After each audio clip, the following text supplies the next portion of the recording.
Hello everyone, welcome back to the channel.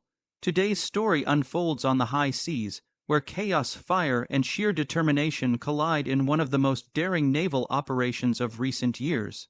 The U.S. Navy found itself locked in an incredible battle, not against another superpower or a known enemy, but against a swarm of 200 heavily armed pirates determined to hijack one of the most valuable shipments on Earth. The stakes couldn't have been higher. $8 billion worth of advanced microchips bound for critical U.S. defense projects and commercial industries. These were not ordinary cargo containers. They carried the future of technology, the nerve center of modern warfare, and the backbone of America's defense supply chain. But when the pirates surrounded the vessel deep in international waters, what happened next turned the ocean into a literal inferno. It began as a routine escort mission through a notoriously dangerous corridor near the Gulf of Aden, an area infamous for its pirate networks and smuggling routes. The convoy included a U.S. Navy destroyer and two smaller support vessels, shadowing a massive cargo ship carrying the microchips. Satellite surveillance had already detected unusual vessel movements days before, but no one expected what came next. In the early hours of dawn, a fleet of small, fast-moving boats, over 200 in total, emerged from the horizon, forming a blockade around the convoy. Armed with rocket launchers, automatic rifles, and drones, the pirates began transmitting warnings over open frequencies demanding the surrender of the cargo. What followed was not a negotiation, it was a declaration of war. Inside the U.S. Navy destroyer, the atmosphere turned electric. Officers scrambled across the command deck, radar screens glowing red as dozens of targets appeared simultaneously. The ship's systems locked on, defensive turrets powered up, and the captain issued a single chilling command: hold the line. Within minutes, the first wave of attacks began. The pirates launched explosive projectiles, lighting up the sea with streaks of fire. The Navy countered with precision bursts from its phalanx defense systems, tracing lines of white, hot metal across the ocean surface. It was chaos, the kind where milliseconds separate survival from disaster. The microchip cargo ship tried to maneuver away, but the pirates had already surrounded it from multiple directions.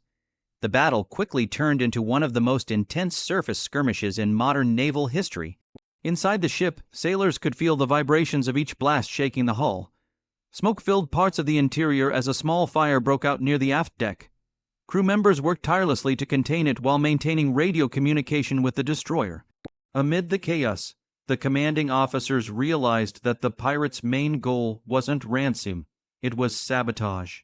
Intelligence later revealed that the pirates were financed and guided by a shadow network, operating through illegal arms routes, and possibly linked to foreign intelligence agencies attempting to cripple U.S. supply chains. The microchips on board were designed for advanced fighter jets, missile systems, and AI-based navigation technology. Components that could change the balance of power if they fell into the wrong hands. Losing them wasn't an option. The battle intensified as waves of pirate boats tried to close in.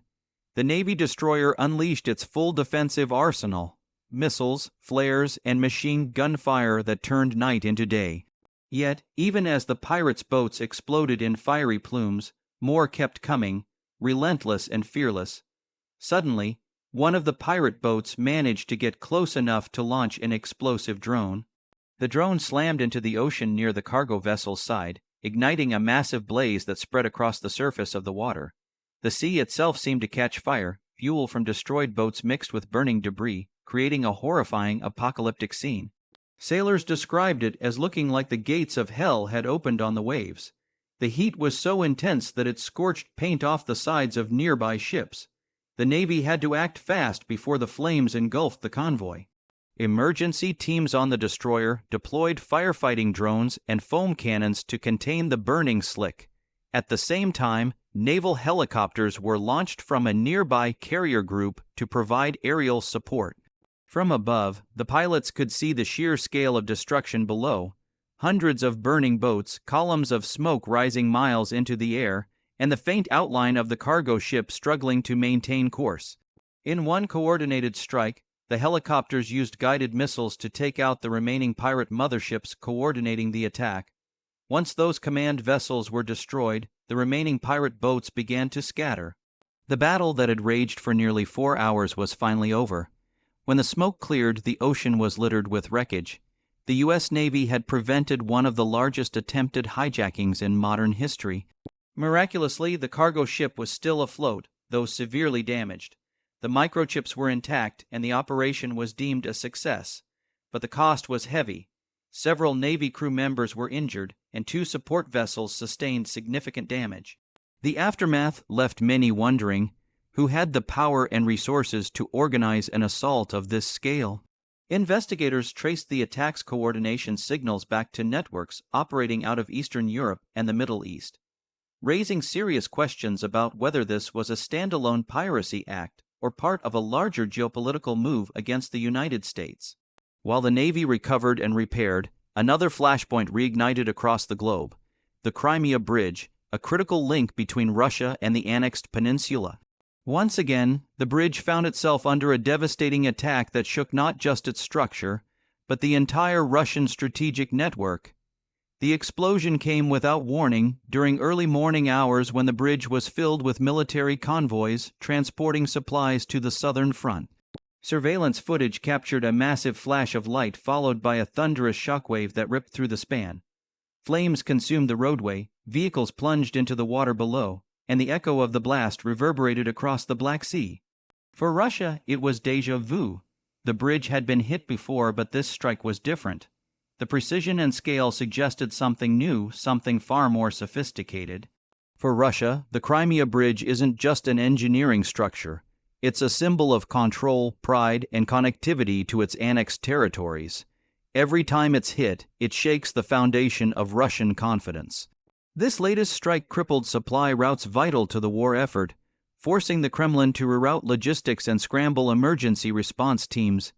In the aftermath, satellite images showed huge sections of the bridge collapsed and burning, while Russian naval vessels rushed to secure the area. Theories flooded in immediately. Some pointed to long-range Ukrainian drones equipped with advanced Western technology. Others suspected underwater sabotage, possibly involving unmanned subs. Whatever the method, the result was clear. Russia faced the impossible once again. Inside Russia, panic spread across military command centers. The attack not only disrupted transport, but also damaged key intelligence cables running along the bridge's base. These cables carried encrypted communications between mainland Russia and its southern forces, meaning the strike didn't just cripple movement, it severed command and control.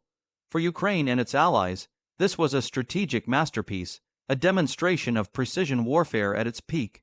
Each strike on the bridge sends shockwaves through Russian morale, and this one hit harder than ever before. The Kremlin responded by launching waves of retaliatory missile strikes, targeting Ukrainian infrastructure and energy grids.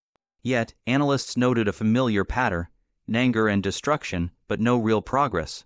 The bridge once again had become a symbol of both Russian vulnerability and Ukrainian resilience. Internationally, the response was electric. NATO and Western defense circles quietly celebrated the blow to Russia's logistics network, while Moscow accused Western nations of direct involvement. The truth may never fully emerge, but the timing was critical. As global tensions rose, the United States had just concluded its massive naval engagement against pirates, a reminder of how stretched and chaotic the world's conflict zones have become. From the burning seas of the Gulf of Aden to the shattered spans of the Crimea Bridge, the message was unmistakable: the era of conventional warfare is gone. Battles now unfold in every dimension: land, sea, air, cyber, and even the shadows. Performance-wise, the U.S. Navy's handling of the pirate crisis demonstrated precision and endurance unmatched in modern times, coordinating against 200 agile targets in a high-speed maritime environment required not only advanced weaponry but incredible human discipline. The Navy's destroyers operated under immense pressure, performing like clockwork despite communication interference and environmental chaos. The fact that the cargo was saved intact showed how years of tactical evolution and technological integration have transformed naval operations. Every ship acted as a node in a massive digital defense network, where AI-assisted targeting and drone reconnaissance provided the upper hand. This wasn't just a victory on the water. It was proof that the U.S. Navy could adapt instantly to unconventional warfare. In contrast, Russia's response to the Crimea Bridge disaster revealed deep cracks in its strategic armor. Despite years of fortifying the bridge and deploying air defenses, it was struck again with precision. Each failure exposes Russia's inability to protect its most symbolic assets from evolving drone warfare and cyber sabotage. Reports indicated that defensive systems were momentarily blinded just before the impact, possibly through electronic warfare interference. If true, this would represent a massive intelligence gap. As repairs began, engineers described the damage as beyond normal reconstruction, suggesting that even if the bridge is rebuilt, it may never regain its full operational strength. For Russia, that's an unthinkable reality. Safety features played a decisive role in both these incidents.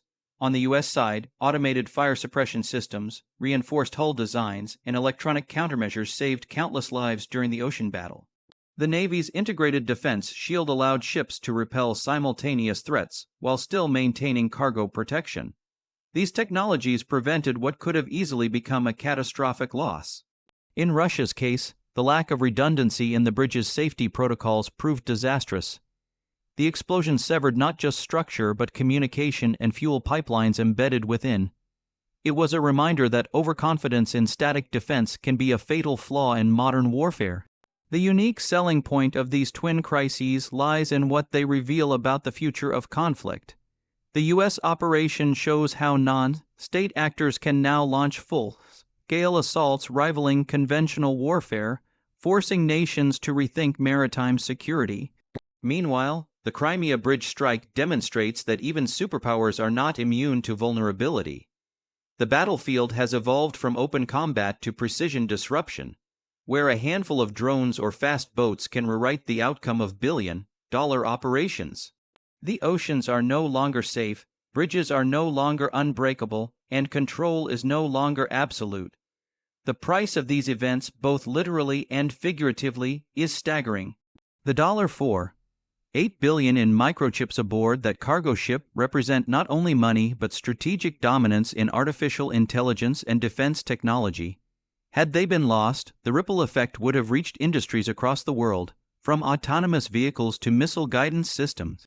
On the Russian side, the cost of repairing the Crimea Bridge runs into billions, not to mention the economic chokehold it creates on supply routes. Each event carries an immense price tag, both in dollars and geopolitical leverage. In conclusion, these twin stories, of the U.S. Navy's defiance against overwhelming odds at sea, and Russia's renewed humiliation over the Crimea Bridge, paint a vivid picture of our times. The world has entered an age where technology, not numbers, defines power. A single microchip can be worth more than gold, a drone more devastating than an army, and a bridge more fragile than ever imagined. As nations race to adapt, one truth stands firm: control over the seas, skies, and circuits will determine the winners and losers of tomorrow's wars. The ocean may have caught fire and the bridge may have fallen, but the battle for supremacy rages on, and the world is watching every move.